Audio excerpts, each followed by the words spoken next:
Hi guys, it's your fave English teacher Miss Wren here with the audio of Berry by Langston Hughes. So if you're studying this story for Csec or any other exam really, and you feel like you'd rather hear it for whatever reason, I got your back, boo. Sit tight and I will read it to you.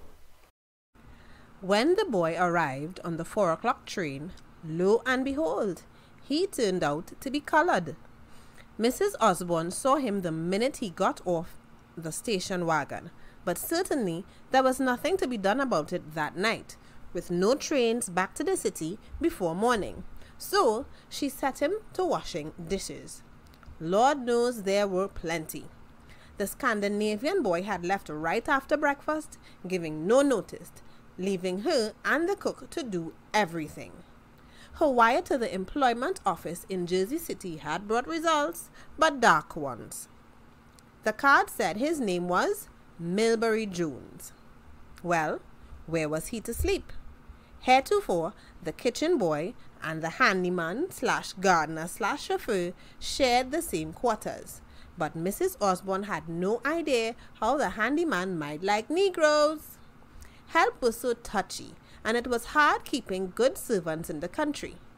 So right after dinner, leaving Milbury with his arms in the dishwater, Mrs. Osborne made a beeline across the side lawn for Dr. Renfield's cottage. She heard the kids laughing and playing on the big screen in the front porch of the sanatorium. She heard one of the nurses say to a child, "Behave, Billy," as she went across the yard under the pine and maple trees. Mrs. Osborne hoped Dr. Renfield would be on his porch. She hated to knock at the door and perhaps be faced with his wife. The gossip among the nurses and help at Dr. Renfield's summer home for crippled children had it that Mrs. Osborne was in love with Dr. Renfield, that she just worshipped him, that she followed him with her eyes every chance she got, and not only with her eyes. Of course, there wasn't a word of truth in it, Mrs. Osborne said to herself, admitting at the same time that Martha Renfield, his wife, was clearly not good enough for the doctor. Anyway, tonight she was not bound on any frivolous errand toward the doctor's cottage. She had to see him about this Negro in their midst. At least they'd have to keep him there overnight, or until they got somebody else to help in the kitchen. However, he looked like a decent boy. Dr. Renfield was not at home. His wife came to the door, spoke most coldly, and said that she presumed, as usual, the doctor would make his rounds of the home at 8. She hoped Mrs. Osborne could wait until then to see him. Mrs. Osborne went back across the dark dusk yard. She heard the surf rushing at the beach below, and saw the new young moon rising. She thought maybe the doctor was walking along the sea in the twilight alone. Ah, Dr. Renfield. Dr. Wren. When he made the usual rounds at 8, he came for a moment by Mrs. Osborne's little office, where the housekeeper held forth over her linens and her accounts.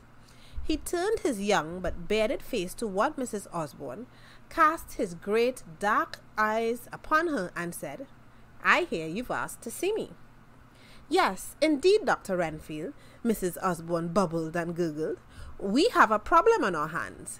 You know the kitchen man left this morning, so I sent a wire to the high-class help agency in the city for somebody right away by the 4 o'clock train, and they sent us a Negro. He seems to be a nice boy and all that, but I just don't know how he would fit in our home. Now, what do you think?" The doctor looked at her with great seriousness, he thought. Then he answered with a question. "Do the other servants mind?" "Well, I can't say they do. They got along all right tonight during dinner. But the problem is, where would he sleep?" "Oh, yes," said Dr. Renfield, pursing his lips. "And whether we should plan to keep him all summer, or just till we get someone else." "I see," said Dr. Renfield. And again he thought. "You say he can do the work? How about the attic in this building? It's not in use. And by the way, how much did we pay the other fellow?" $10 a week, said Mrs. Osborne, raising her eyebrows. "Well, pay the darky 8, said Dr. Renfield, "and keep him."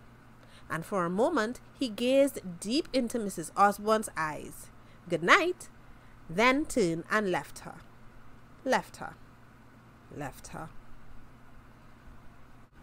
So it was that Milbury entered into service at Dr. Renfield's summer home for crippled children. Milbury was a nice black boy, big, good-natured and strong, like what Paul Robeson must have been at 20, except he wasn't educated. He was from Georgia, where they don't have many schools for Negroes, and he hadn't been north long. He was glad to have a job, even if it was at a home for crippled children way out in the country on a beach 5 miles from the nearest road. Milbury had been hungry for weeks in New York and Jersey City. He needed food and work. And even if he wasn't educated, he had plenty of mother wit and lots of intuition about people and places. It didn't take him long to realize that what he was doing was far too much work for the home than $8 a week, and that everybody was imposing on him in that taken for granted way white folks do with Negro help. Milbury got up at 5:50 in the morning, made the fire for the cook, set the water to boiling for the head nurse's coffee, started peeling potatoes, onions, and apples. After breakfast, he washed up all the dishes, scoured the pots and pans, scrubbed the floors, and carried in wood for the fireplace in the front room, which really wasn't his job at all, but the handyman who had put it off on Milbury. The waitress, too, got in the habit of asking him to polish their silver and ice their water, and Mrs. Osborne always had something extra that needed to be done, not kitchen boy work. A cellar to be cleaned out, or in the linen in her closet to be reshelved, or the dining room windows washed. Milbury knew they took him for a workhorse, a fool, and a nigger. Still, he did everything, and didn't look mad. Jobs were too hard to get, and he had been hungry too long in town. Besides, Milbury said to himself, the ways of white folks. Some white folks is too much for me. I reckon there must be a few good ones, but most of them ain't good. Leastwise, they don't treat me good. And Lord knows I ain't never done nothing to them. Nothing at all. But at the home, it wasn't the work that really troubled him, or the fact that nobody ever said anything about a day off or a little extra pay. No, he'd done many jobs like this one before, where they worked you to death. But what really worried Milbury at this place was that he seemed to sense something wrong, something phony about the whole house. Except the little crippled kids there, like himself, because they couldn't help it. Maybe it was the loneliness of that part of the Jersey coast with its pines and scrubs and sand. But more nearly, Milbury thought it was that there doctor with the movie beard and the woman's eyes at the head of the home. And it was the cranky nurses always complaining about food and the little brats under them, and the constant talk of who was having an affair with Dr. Renfield, and Mrs. Osborne's grandmother to everybody but the doctor, and all the white help kicking about their pay, and how far it was from town, and how no good the doctor was, or the head nurse, or the cook, or Mrs. Osborne.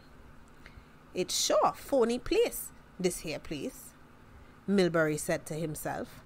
Funny how the food ain't nearly so good except when some ma or pa or some child is visiting here.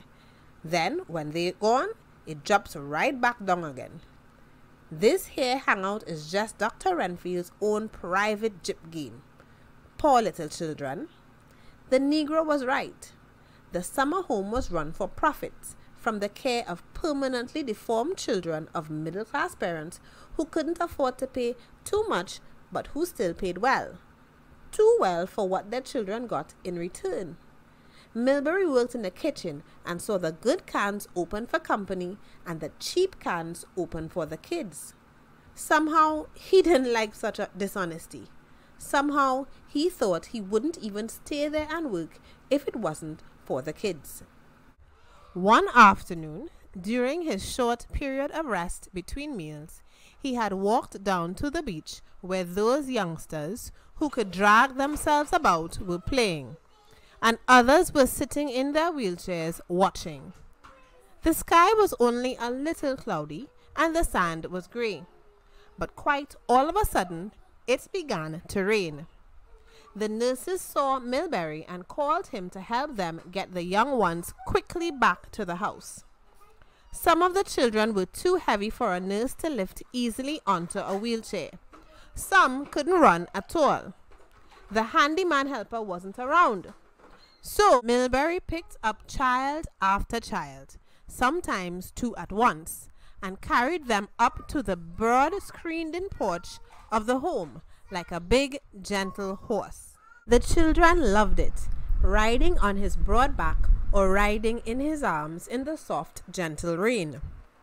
"Come and play with us sometimes," one of them called, as Milbury left them all on the safe, dry porch with their nurses.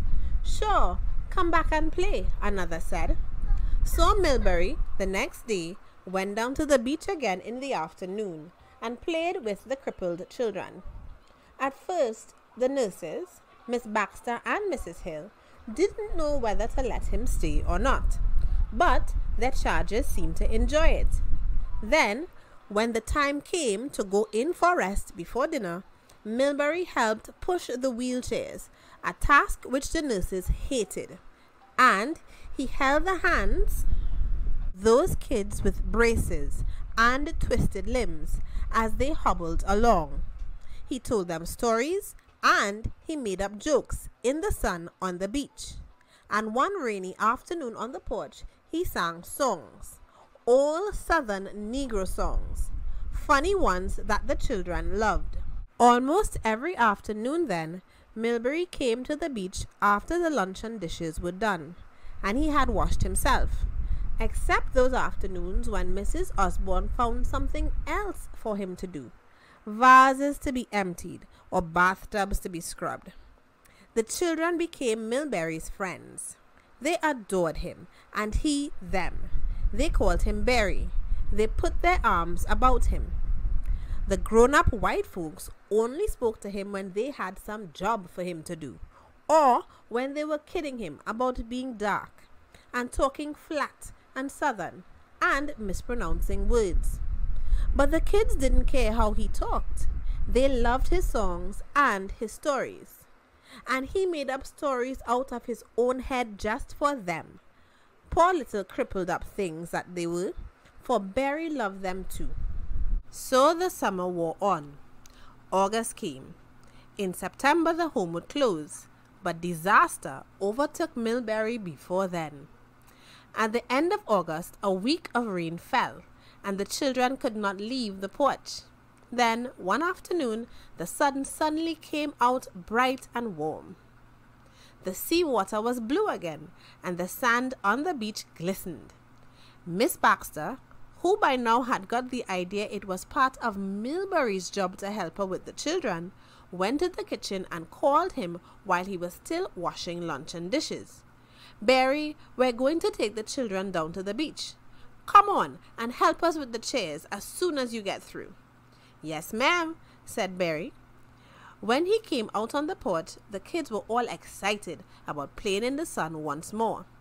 Little hunchbacks jumped and cried and clapped their hands, and little paralytics laughed in their wheelchairs, and some with braces on had already hobbled out the screen door and were gathered on the walk. "Hello, Berry," the children called. "Hey, Berry," they cried to the black boy. Berry grinned. It was a few hundred yards to the beach. On the cement walk, you could push a couple of the wheelchairs at a time to the sand's edge. Some of the children propelled on their own. Besides the nurses, today the handyman was helping, for the sun might not last long. "Take me," a little boy called from his wheelchair. "Berry, take me." "Sure I will," the young Negro said gently. But when Berry started to push the chair down from the porch to the walk, the child, through excessive joy, suddenly leaned forward laughing and suddenly lost his balance. Berry saw that he was going to fall. To try to catch the boy, the young Negro let the chair go. But quick as a wink, the child had fallen one way onto the lawn, the chair the other onto the cement walk. The back of the chair was broken, snapped off, except for the wicker. The little boy lay squalling on the ground in the grass. Lord have mercy. All the nurses came running, the handyman and Mrs. Osborne too. Berry picked up the boy, who clung to his neck sobbing, more frightened, it seemed, than hurt. Poor little child, Berry kept saying. Is you hurt much? I so sorry. But the nurses were very angry, for they were responsible. And Mrs. Osborne, well, she lit out for Dr. Renfield. The little boy still clung to Berry and wouldn't let the nurses take him at all. He had stopped crying when Dr. Renfield arrived, but was still sniffing. He had his arms tight around the black boy's neck. Give that child to me, Dr. Renfield said, his brown beard pointing straight at Berry, his mind visualizing irate parents and a big damaged suit and bad publicity for the home. But when the doctor tried to take the child, the little boy wriggled and cried and wouldn't let go of Berry. With what strength he had in his crooked, braced limbs, he kicked at the doctor. Give me that child, Dr. Renfield shouted at Berry. Bring him into my office and lay him down. He put on his nose glasses. You careless black rascal. And you, Miss Baxter, the doctor shriveled her with a look. I want to see you. In the clinic, it turned out that the child wasn't really hurt though. His legs had been, from birth, twisted and deformed. Nothing could injure them much further, and fortunately, his spine wasn't weak. But the doctor keeps saying, criminal carelessness, criminal carelessness. Mrs. Osborne kept agreeing with him. Yes, it is. Indeed, it is. Milbury was to blame. The black boy felt terrible, but nobody else among the grown-ups seemed to care how he felt. They all said, what dumbness! He had let that child fall. Get rid of him, Dr. Renfield said to the housekeeper. Today, the fool nigger, and deduct $10 for that broken chair. But we don't pay him but $8, Mrs. Osborne said. Well, deduct that, said the doctor. So, without his last week's wages, Milbury went